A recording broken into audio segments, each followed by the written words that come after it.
At sailing's apogee, the America's Cup glitters like a star in the heavens, with the Olympics a companion star alongside. Sailing ranges from the athletic challenge of dinghies that barely stay upright to blue water passages for amateurs.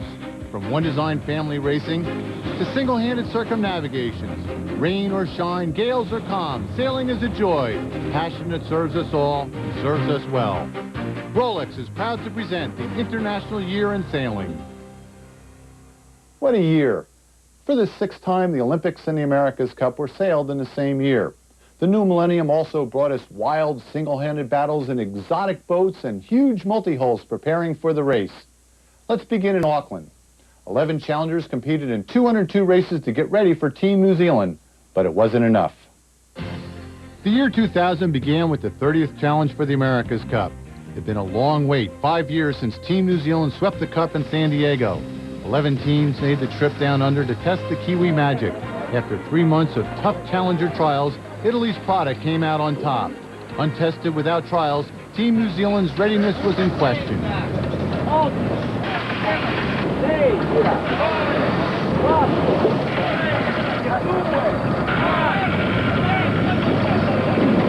We didn't have to wait any longer than the start of the first race to find out how ready the Kiwis were. They stuffed the Italians at the line with better position and more speed. But there was hope. Prada had, after all, survived a wicked set of trials. The Kiwis dutifully warned the challengers about the perils of the Hauraki Gulf in October, but the Gulf was so wild, so confoundingly changeable, crews had to experience it to believe it. The early trials took a heavy toll. Even the well-funded frontrunner Prada was not immune to accidents.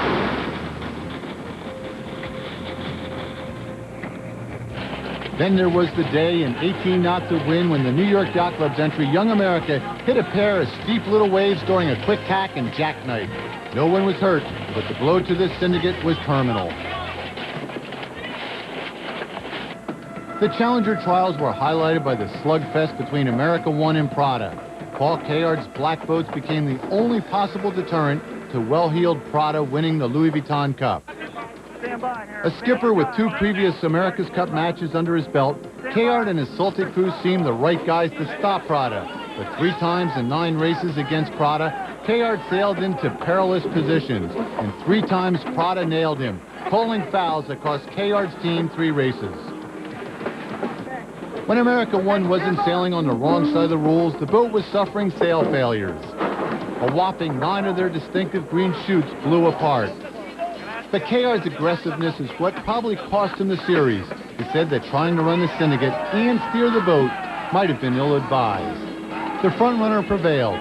Prada won the Louis Vuitton Cup, beating America One in the crucial 9th race, setting off a celebration across all of Italy. The celebration in Auckland was also huge. But for Italy, the celebration is short-lived. Behind from the start, Italy throws a big tack at the Kiwis, but it backfires. New Zealand doesn't buy it. Their response? Sweet as. Italy should be in control, but it's New Zealand that gains. Another big tack, and again the Kiwis' move is perfect, as we can tell by the smooth wake pattern.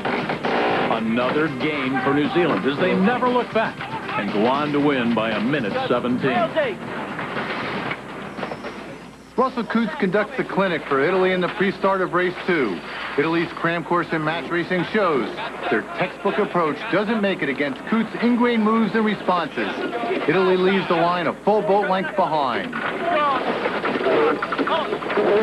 Then Italian Max Serena's hurt when he's whacked by the pole used to clear debris from the underbottom. The crew works desperately to remove a hunk of canvas that had wrapped around the keel.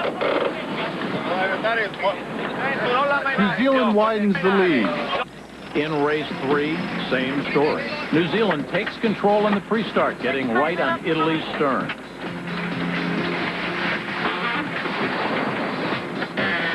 Then a puzzle. If Italy prefers the left side, why an early tack back instead of waiting for the shift? New Zealand easily protects the right and takes race 3. In race 4, Coutts' pre-start clinic continues.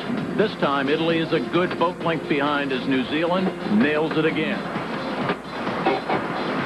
But Italy lifts off nicely.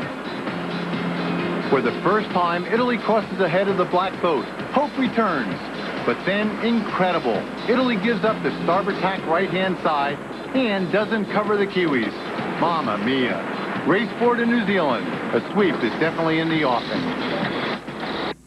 Race 5, and New Zealand does it again. This time with Coots in the chase boat and backup helmsman Dean Barker in charge. 3, 2, 1. Get the slow tech. What a thrashing. Italy is left in the wash, 2 boat lengths behind. Dean Barker is only 26 years old and shows why he is the hope of New Zealand's future. For a sense of what this regatta, this trophy means to this country, the voice of yachting here, Peter Montgomery. The quest for Sportsholders Prize started back in 1851. Now at the dawn of a new century for the America's Cup, it's black to the future. On the 2nd of March 2000, history on the Hauraki Gulf as Team New Zealand retains the heavyweight crown of world sailing. For the first time in 149 years of competition for yachting's holy grail, Team New Zealand complete the first successful defense of the America's Cup outside America. The America's Cup is still New Zealand's Cup.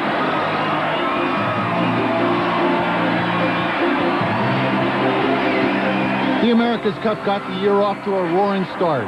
The Olympics when we return. Performance. Rolex. Precision. Rolex.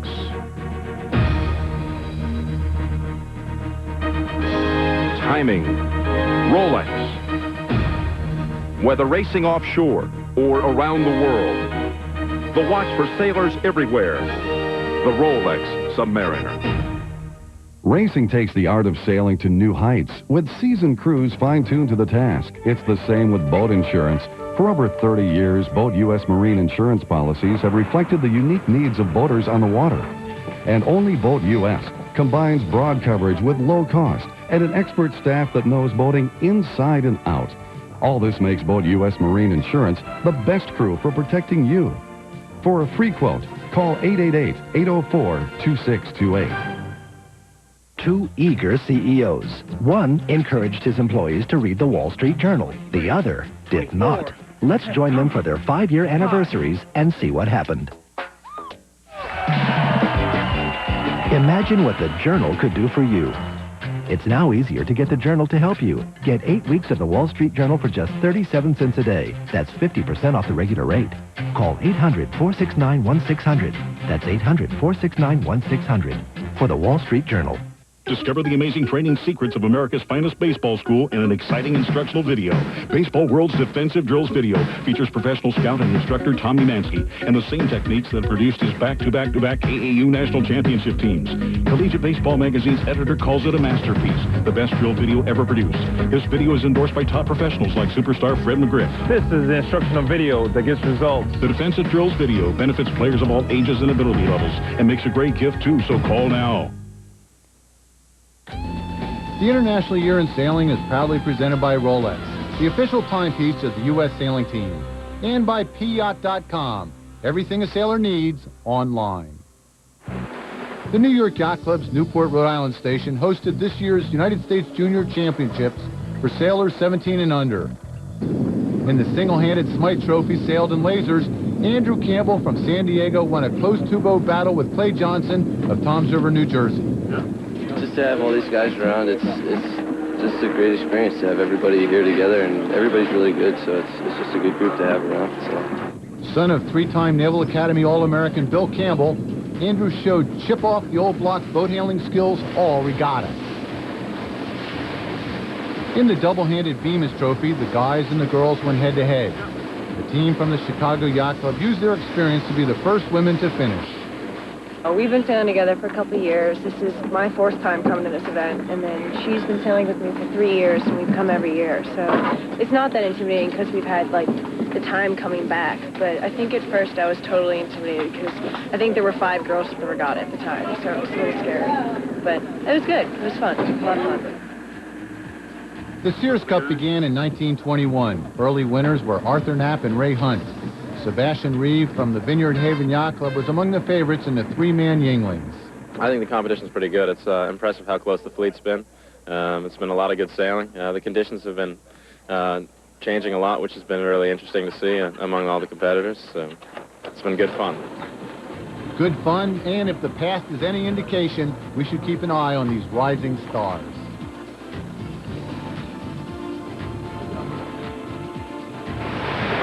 The Northrop Grumman Lightning North Americans were held in Annapolis this year.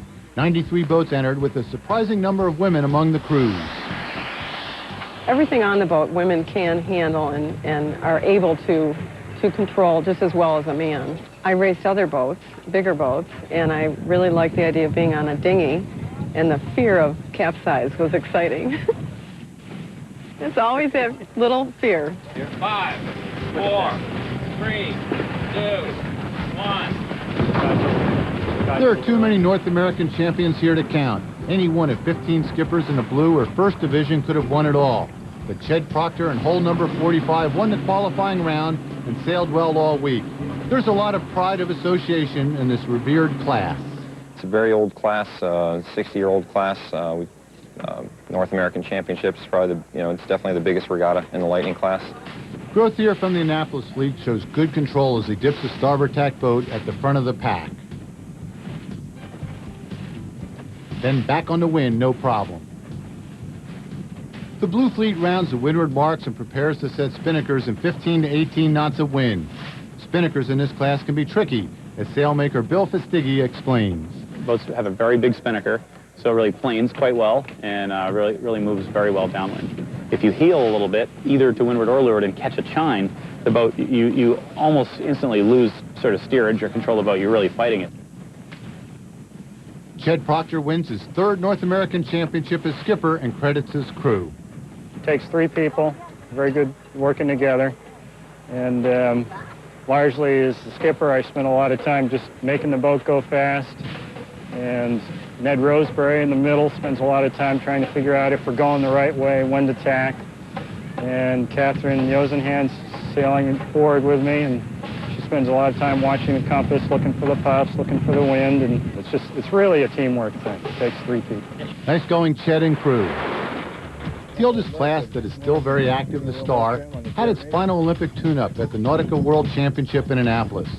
Among the 112 boats were Olympic hopefuls Mark Reynolds and crew Magnus Liljedahl. Coming up to this guy, give me a little bit of information. Oh, yeah, it's, you holding your own, coming up sort of in front of me, yeah. Look how much soil loss we're packing, huh? Yeah. Reynolds, 44, has previously won a Star World Championship and an Olympic gold and silver in this class. His crew Magnus Liljedahl is 46. Ready? Yes.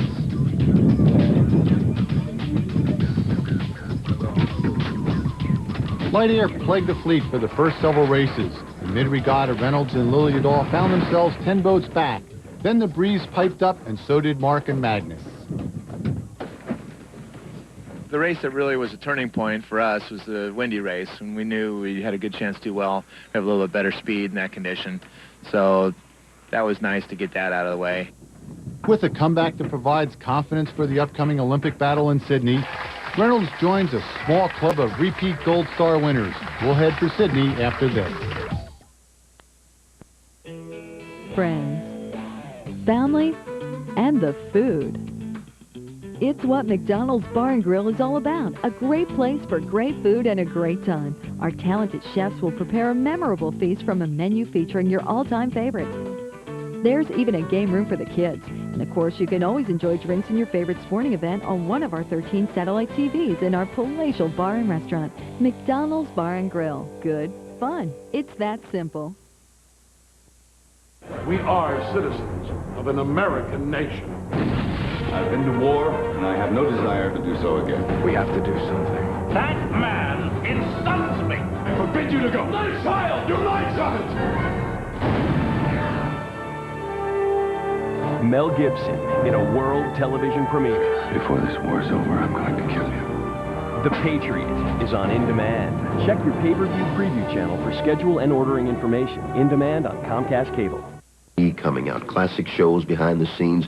Matter of fact, some of the guys are recording anchor commentaries right now. They give me the most important stories and, try to get me on camera as often as possible. A lot of women find me extremely sexy. The putt's in. See? The putt's in. I already knew it was in. I'm tight with about 300 players. I didn't like my hair this day. I got rid of that hairdresser. It's a great way for the fans to really get inside our head. If it's good for ratings and they tell me it is, fine, stick me on camera a lot, and they do quite often. Welcome back to the Rolex International Year in Sailing, and welcome to Sydney, Australia, home of the 2000 Olympics, held in the shadows of the Sydney Bridge and Sydney's signature Opera House in a viewer-friendly amphitheater created for the Games. New this year, the spectacular 49er, a very squirrely dinghy patterned after the famous Sydney 18s, the favorite of the most athletic sailors. That includes the veteran McKee brothers, Jonathan with a silver in a Flying Dutchman class, and Charlie with the bronze crewing in 470s represented the United States. The McKees are typical of the older, experienced sailing team the U.S. sent to Sydney. The McKees started fast, faded in the middle races, then came on, winning the last race to take the bronze medal. In the Stars, Reynolds and Liliadog got off to another slow start. Maybe, we got a little more relaxed and just said, we just got to go out there and go sailboat racing. We've sailed against these guys a lot before and seemed like we were maybe making some mistakes in the beginning we don't usually make, and things have been clicking a little bit better now. Finally, a great start for Reynolds. In 7th with 5 races left, Reynolds relaxed and posted a first, 3 seconds, and a fourth to win the gold medal. Another great comeback. The 1992 bronze medalist J.J. Eisler was back in the 470s less than 2 years after having a second child. Her crew, Peasy Glazer, made it to the Olympics on her 4th try. Eisler and Glazer came from 13th to 6th in the last race to win a silver medal. Paul Foster, who won a silver medal in the Flying Dutchman in 1992, selected University of Rhode Island sailor Bob Merrick to help with tactics when he decided to campaign the 470. Merrick hauls tactics upwind, and Foster does the job downwind while Merrick handles the spinnaker. It proved to be a good combination. They won a world and 2 national championships and took silver home from Sydney.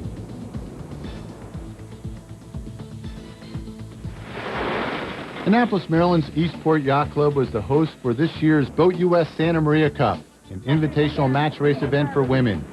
12 teams from 6 countries competed, with defending champ Dawn Riley, Betsy Allison, Paula Lewin, and Hannah Sweat among the favorites. On board with Betsy Allison in conditions that never made it above light and fickle during the entire regatta. Allison in yellow, Paula Lewin in blue in the final match. Ready to drive? Ready to drive? Bearing away. 2, 1, driving. Keep it going. Bearing on. Keep it going. Keep it going. With Allison parked on her windward side, Lewin heads down and makes a beeline for the finish. She's going to get us by half a moment. Allison trims, goes for the pin, and wins it by a hair. Oh, my God. A tough victory for Betsy Allison. Oh, it's never easy, Gary. This light wind really gives me a little bit of nerves while I'm out there on the race course, but my team did a fabulous job getting the chute up and down through our tacks, and Nancy's great. Just has such a great feel downwind on the chute that it makes our tactics a little bit easier. Nice going, Betsy. The Long Beach Yacht Club hosted the 36th Annual Congressional Cup, the only Grade 1 match racing event in the U.S. in 2000. Among the all-star field was Dean Barker, Team New Zealand's backup helmsman in the America's Cup. In the final, he squared off against Denmark's Sten Moore. If you recall, Barker's start in the final America's Cup race he sailed against Prada when he left the Italians in his wake, well, it was no fluke. Barker's good as it gets on the starting line. In the final race, he has a perfect position to windward or more as he goes on the wind. The next America's Cup may be 2 years away, but Dean Barker and his crew are hard at work. The breakup of Team New Zealand aside, these guys are good. Russell, who? Dean Barker takes the Congressional Cup. St. Petersburg Skyway Bridge and the St. Pete Yacht Club provide the framework for the Rolex 2000 International Sailing Federation's Women's World Match Race Championship, the longest event title of the year. With the possibility of women's match racing for the Olympics still alive at this point, 100 sailors from 17 countries showed up, but frustration prevailed when the wind stayed home. Conditions went from bad to worse. just having steerage way was a big deal. When an all-Swedish final was abandoned for total lack of wind, officials had to refer back to the quarterfinals, the last stage of the regatta where a clear winner was evident. At least there wasn't a recount. That gave the trophy to the world's #1 ranked Dorte Jensen and crew from Denmark for the second straight year. We'll be back with the Beach Cat Marathon. Like most sailors, you'll eventually find yourself in a situation where you start asking some questions. Should you have chosen a larger furling system, or does that winch have enough power? Get the answers at PYacht.com, the online source for hardware, rigging, sales, and marine electronics. Find out about it. Order online or by phone, and get it quickly. PYacht.com, because you may have a few questions out here. 1-800-COLLECT presents Ava Save-A-Lot.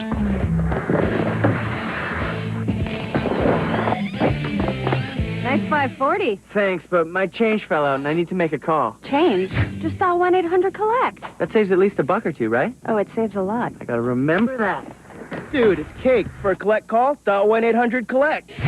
You could remember that doing a goofy-footed double fakey ollie grind. Okay, I'll try. Whoa! Or maybe not. 1-800-COLLECT. Save $1 or $2. Every Sunday, ESPN Classic reminds you why some of the biggest titles in sports weren't won on the field. They were watched on the screen. Let's go while we're young. Hollywood's biggest bills. Let's show them what we got, guys. And its heaviest hitters. Real classics. Premieres Sunday, January 7th at 9 on ESPN Classic. To get ESPN Classic, call 1-800-CLASSIC today. Welcome back to the Rolex International Year in Sailing and the start of the Europe 1 Newman Star or single-handed transatlantic race. There were 90 boats entered this year, but the emphasis was on the 25 Open 60 monohulls. The Star was a qualifier for the Vendée Globe Around the World race, and only the top 20 finishers would be invited. Ellen MacArthur in 888 Kingfisher was among the hopefuls.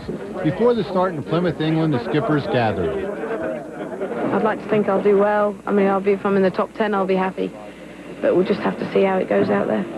Described as a slip of a girl, the 22-year-old MacArthur finished first in class in the 1998 Route to Rome. Now this challenge. Just had winds to 45 knots. That seems to be abating.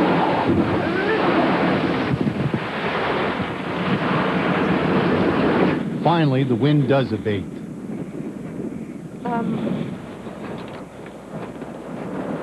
I just had a bit of an accident. I just fell down the forehatch and hit my head. And I think I've broken my finger as well. And split the end of it open. Well done, Ellen. Ellen's self-deprecation would change to elation a few days later when she was the first monohull skipper to finish a grueling 14-day race. But even in victory, she showed the solid balance that is required of single-handed sailors. I've always seen myself as just being like the others. I just get on with the job. People say, what's it like to be a girl in sailing, or what's it like to be young? But you don't know, because you're you, and you don't know how it feels to be older and a bloke. So I just get on with it, and I'm younger, well, yeah, but hey, still one person on one boat. Ellen MacArthur is currently sailing in the Vendée Globe race. The notion of sailing from Virginia to Florida in a beach cat started as a bar bet. That was 1974. Today, the resulting Worrell 1000 races with the wind, starting in Fort Lauderdale and stopping at 13 oceanfront cities before finishing 1,000 miles later in Virginia Beach. Each day's racing begins with a Le Mans start through the surf. The start is one of the hairier parts of this race. Now the whole race is wild. The Worrell 1000 is an X game all its own. There aren't many rules. The idea is to sail from point to point as fast as possible, inshore or offshore, keeping land to the left until the day's finish is in sight. You've heard of hanging by your thumbs? That's how to describe a day in the Worrell. If starting is hairy, landing on the beach exhausted after being stretched out in a trapeze 8 to 10 hours is, well, a blessed relief.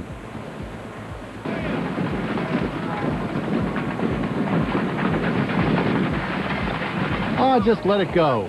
If it breaks bad enough, we won't have to race tomorrow. Wait a minute, maybe this is the right way to do it. Do they teach this in beach cat school? We went the wrong way. Slow. The crews are ready to rumble. Okay, batters, roger. We greatly appreciate your assistance. And, This is P yacht standing by on 12. A broken spar for P-Yacht. Nice jury rig. That's a little bit of Kiwi ingenuity there. But the race goes on. Virginia Beach, here we come, if we're not busted. Go, go, go, go, go, go, go! Then there are catamarans. Club Med is one of a new breed of exotic 120-foot cats preparing for the race, an unlimited sprint around the world. Looking at the speedo now, we're doing around 30, just under 30 at the moment.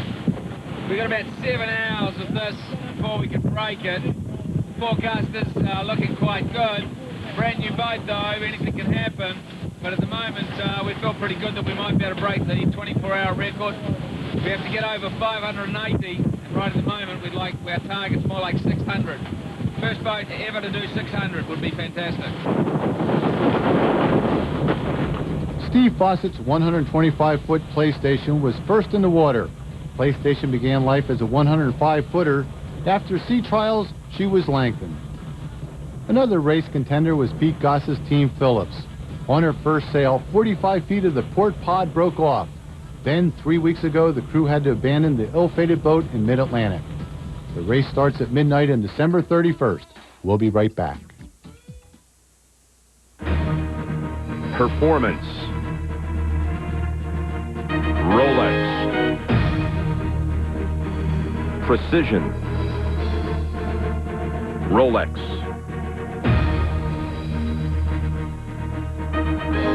Timing. Rolex. Whether racing offshore or around the world, the watch for sailors everywhere, the Rolex Submariner. When I go, I go. I get in the zone and everything gets left behind, especially my old antiperspirant. It's never kept me dry, but this one's different. High endurance red zone. The strongest form of wetness protection ever made, just for guys who sweat big. Nothing is stronger. High endurance red zone absorbs in the skin to help stop odor and sweat where it starts. Guaranteed. Or call 1-800-PROVE-IT and Old Spice will buy you a stick of yours. Come on, take a dry run in the red zone. Intense protection for intense people. It's the most wonderful week of the year. Playmaker Eric Crouch and the impenetrable Cornhusker front spar with Northwestern's Damian Anderson. Sylvania Alamo Bowl, Nebraska versus Northwestern at 8, tonight on ESPN. This program is presented by Rolex, the official timepiece of the U.S. sailing team. A nasty port starboard situation from the Kenwood Cup. As an example of what can happen when the port tack boat is invigilant, the skipper of the black boat was shaken. His boat was totaled. A grim reminder that the rules exist for more than tactical use. For America's Cup 2003, there are many changes. This always friendly competition between foreign countries has joined the 21st century. Free agency has entered these hallowed ranks. The America's Cup exuberance in Auckland barely subsided before international free agency began. New Zealand skipper Russell Coutts unthinkably signs with Switzerland. San Diego's Dennis Conner goes to New York. San Francisco's John Kostecki signs with Germany. Australia's Peter Gilmore leaves the Japan team to sign with Seattle.